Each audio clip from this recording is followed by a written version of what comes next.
On February 22nd, 2021, I unknowingly, I guess by accident, recreated a pretty well known meme. Some of you may know which meme I'm talking about as I'm about to describe it, but that is the meme where that black guy is, I guess, staring at a computer screen, and there's the one still shot of him going, and then the next still shot is him going. That's what I did on that day because that was the day that Daft Punk, out of nowhere, decided to post a video on social media. And I was really surprised, super excited. I could feel electricity just flowing, coursing through my body with anticipation as far as what could this possibly be? Could this be a new album already so soon? That would be awesome. Can't wait to hear it. I'm going to just go crazy with this new record. This is so awesome. Or its announcement for a new tour, which would be great as well. It's been since 2007, since the last Daft Punk tour. I would love to go see them again, like I did one time, which I'm very lucky I could say that. And I can't wait to get tickets. I hope they're not too expensive. Let's fucking go. But that video ended up being the announcement of the end of Daft Punk.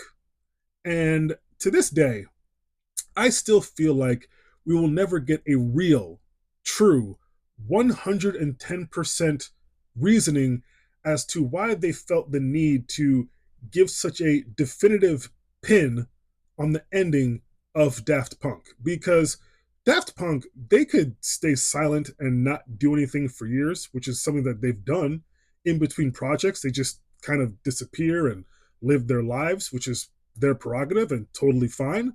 And they could have just keep doing that.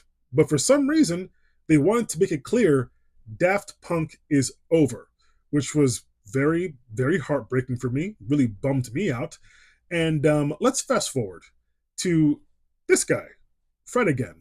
And I recall the first time I heard his record, Actual Life, Volume 1, and I thought, this is pretty cool. This is a really cool, intimate, subtle dance party for one. It was a really great encapsulation of the pandemic. It just felt like something that was kind of special, actually. And I remember thinking, I'm going to keep an eye out on this guy because I like what he's doing. I like his style. And I think, good things could be coming his way. We'll see. Now, that was me not knowing and not looking into my crystal ball. And come to my surprise, a bit, Fred again within the next year or two became one of the biggest acts on the planet, just the hottest ticket in town. I think he sold out Dodger Stadium. He's headlining music festivals all over the world. And his profile just increased just a great deal overnight, seemingly. And I will say, unfortunately, in my opinion, I do feel like record to record, his music has become more and more watered down and less essential. I feel like now we are for sure at the point where we know what a Fred Again song sounds like. And I don't know. I feel like he is at the point where like it'd be good for him to take a serious break, maybe just kind of collect himself, reflect on the great success that he has been experiencing over the last 5 years or so, which kudos to him. That's great. I can't imagine being in his position right now, but I do feel like it could be a good time to just stop because I do feel like his music reflects a person that is starting to wear himself thin a little bit. Now, putting this all together and why I'm talking about this, he recently did a residency at Alexandra Palace in London. And on the final night of this residency, he saved the best for last. And what happened was an incredibly epic, awe inspiring 2 hour dance party that one, man, I wish I could have been there. Two, it's fucking incredible. Three, fuck, I still miss Daft Punk because this was the live set between Fred again and one half of Daft Punk, Thomas Bangalter. Yeah, that's the right way to say it. Without the French accent, I'm not going to try and do that. But Yeah, this was amazing. So, in case you were unaware, this live set is now available to stream on all streaming services, and I believe the video of this set is available on YouTube for free to watch. And I can't emphasize enough how much this is worth your time because this is electric. It's absolutely incredible to me. And I will say, all the different mashups and reconfigurations of tracks from Daft Punk and Fred again put together feel just seamless. They absolutely slap. They just hit so hard.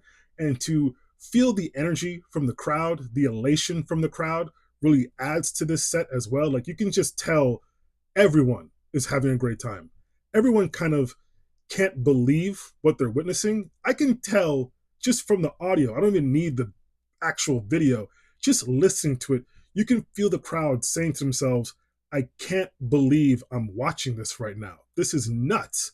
And another thing that's really cool is that you actually get to finally hear some live interpretations and renditions of tracks from the last Daft Punk record, Random Access Memories, which is something that we never got because we never got a proper tour for that album. So for me, that was a really, really big treat. And man, I just can't believe that we were robbed of Daft Punk as far as, in my opinion, they were still very much in their prime. Their last record is great. Their whole catalog is great. Even Human After All, which I know most people would say is the clear-cut worst record from them, and it is. It is. But, Alive 2007 kind of proved that record is actually very much worth your time as well. And this is just so good. This is so good. Like I mentioned earlier, I wish I could have been there. Obviously, I could not have been there, but I am super, super glad that this was recorded and, we can at least get an idea of what it felt like to be here in the moment and we can listen to it over and over and over again because I know I will personally be listening to this over and over again. And, this is something that I feel like is possibly the party of the decade, maybe. And, this is also an incredible homage to dance music. This is dance music history. This is iconic. And I don't throw that word around like just whatever, all willy nilly. This is an iconic moment in music history, in dance history. And I just feel lucky as a music lover that this happened and I get to enjoy it. Just fantastic. Absolutely love this. 10 sticks of butter. Peace, love, butter.